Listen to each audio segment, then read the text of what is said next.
Really happy to be back here for another Rav Kook Yomi, the 13th installment of Rav Kook Yomi. And really excited to get to a new section of the Sefer. The section is entitled Milchama, War. We first began, the beginning of Orot begins with the section entitled Eretz Israel, where Rav Kook really tries to define what is yearning for Eretz Israel. What does that really mean? And now he's going to get into war. Now, why war? Well, the Orot came out in the early 20s. Why might Rav Kook been thinking about war? Well, World War I had just ended in 1919. So obviously, Rav Kook had experienced war, and the world was still responding to the conflagration of World War I. No one had ever experienced a war that was sort of a global conflict in this way, and the spiritual leaders of the time were dealing with what this war means, and everything like this. So really, really, really important. You know, Look, I think thoughts have changed on war since then. Sometimes war isn't really talked about in the same way I think that Rav Kook talks about it. But yet I think we still have a lot to learn from what Rav Kook is teaching us about war. And especially when it comes to Israel, which is unfortunately involved in many wars, defending their state and defending who they are. Obviously, this is going to have important ramifications for his Jews that he's trying to speak to, which are Jews living in Eretz Israel, of course. He was the first Ashkenazic rabbi of Mandate Palestine at the time. And he is trying to make sense of what this means spiritually. And so this is going to be really, really important. And obviously, we all know the War of Independence, 1948, what is sort of coming down the road. These people are going to have to be warriors. They're going to have to see divinity within war. They're going to have to fight. So what does this mean? And all of a sudden we're gonna have to have Jewish fighters again. We haven't had Jewish fighters in a long time, right? Since maybe the Bible. So what does that mean?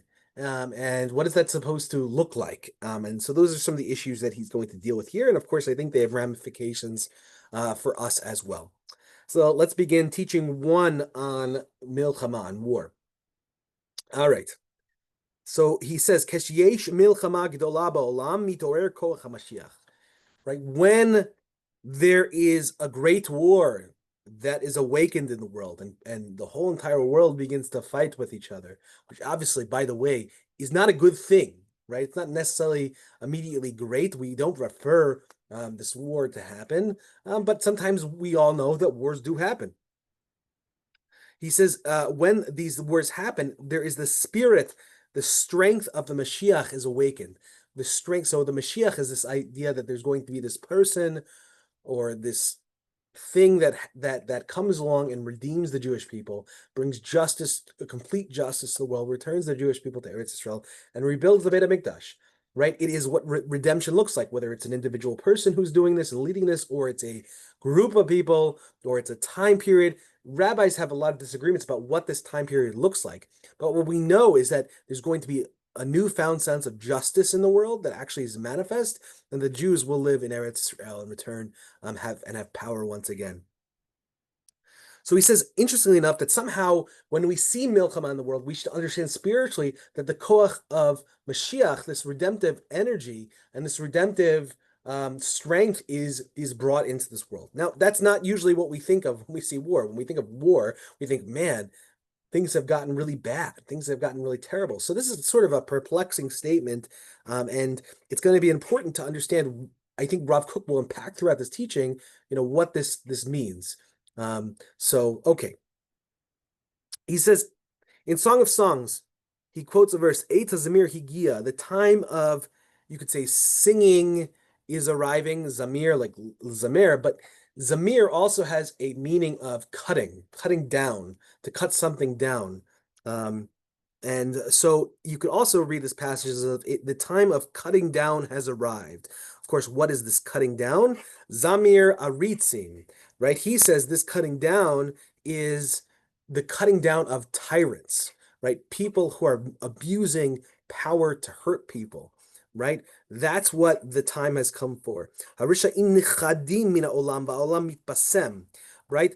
And by doing so, by the cutting down of these tyrants and destroying them, right? The wicked are denied from this world, and the world is sort of harmonized because of that, because we lose the evil people in this world, right? Very important, right? Exactly. The time of pruning. Thank you, Liz. Right? Exactly. The time of pruning, right? Of removing. And you think of what pruning is like removing the thorns, removing the things that are really hurting the crop. And this is a human responsibility. Judaism is not a pacifist religion. Very important to tell. It does not believe that war is evil. It believes they're actually obligated to fight in wars and obligated to fight to destroy evil, right? To actually do justice in the world, to rid ourselves of evil, evil people, evil things, and make this world a better place. Now, of course, that should be done justly. That should only be done as a last resort to use violence. But it needs to be done sometimes. It needs to be done. There are obligatory wars that must be fought. So really, really important, and definitely different than the way I think some other religions espouse and talk about war. Just the question is how to do war responsibly and ethically, of course, which is important. The teaching continues. V'kol haTorah nishma ba'artzeinu. This is the verse from Song of Songs. The voice of the turtle dove is heard in our land. And hayichidim anechsavim below mishpat. Right. So he says that sometimes we see in war that there are individuals who are swept away without mishpat. Right. That they don't unjustly. Right. So what he's talking about here is, okay, wait a second. You're using all these flowery places. Koach Mashiach's going to appear. It's going to be amazing. It's going to be redemptive. It's going to be wonderful. We're going to kill all the evil people. It's going to be great. What about all these righteous individuals who are swept away in the chaos and what we're talking about is civilian casualties, right? That are unfairly destroyed, that we seem to see in war. That they die and they're swept away in the chaos of war. And he says, and again, this answer is not an easy answer. It's not easy, right? This is not easy. It's not the question he's taking on is an impossibly hard answer. How is God a just God and how could war ever be a good thing if there are innocent people who are killed? Right? That is the first question that he really needs to look at and really needs to understand when saying this. He is aware of the problems with what he's saying, right? And the answer that he gives is, I think, helpful in some ways, but I don't think perfectly redemptive. And maybe that's what's changed. A lot has changed since the 1920s in terms of war. I think World War II hadn't happened yet, and we haven't seen the real destructive quality. We saw it a little bit in World War I, but we really haven't seen how far it really can go. And so maybe, I don't know, I always asked in my mind, would Rav Kook change his mind about how he answers this question, how he looks at war after experiencing World War II and all of the other wars that have happened? I don't know. We just will not know. He unfortunately passed away before World War II. So very, very important. Okay. His answer that he gives, he says, Yesh ba midat mitat sadikim hamechaperet.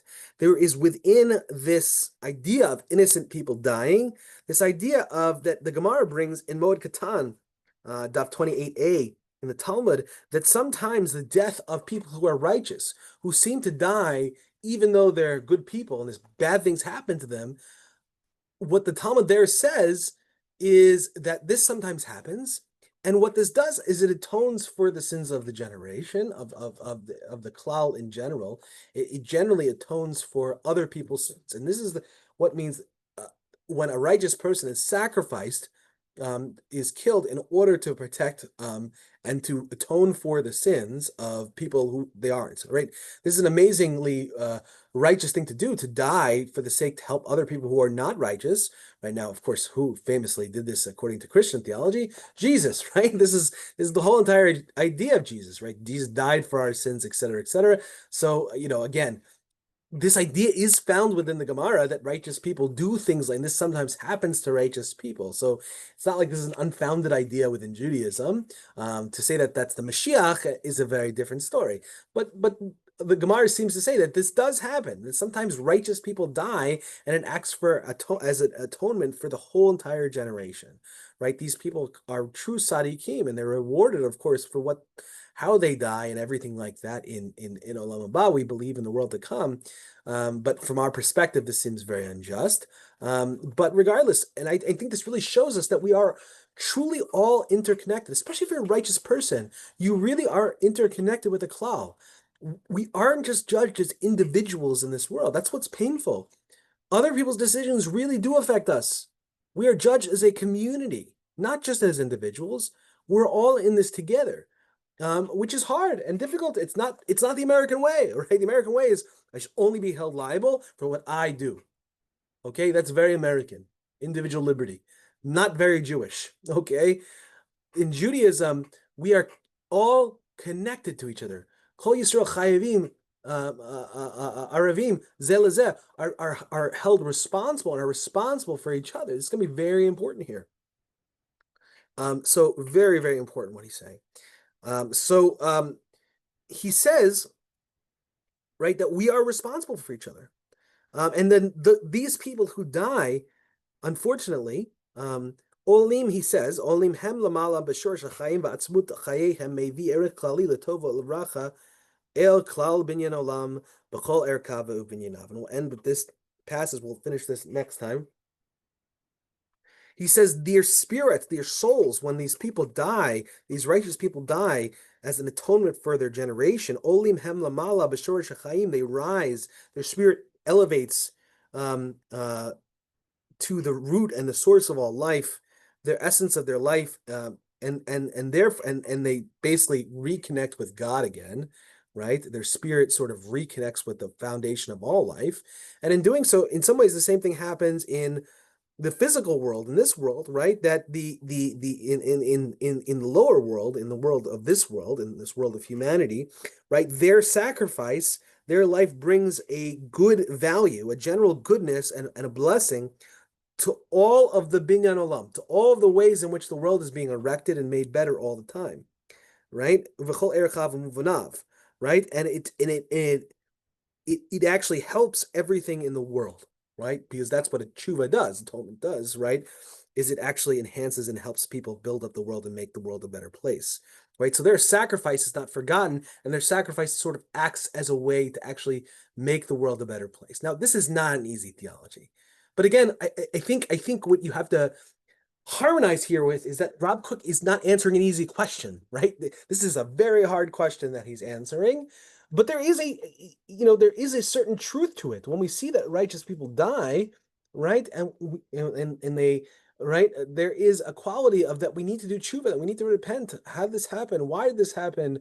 How do we live our lives better for their sacrifice, right? And we should become better.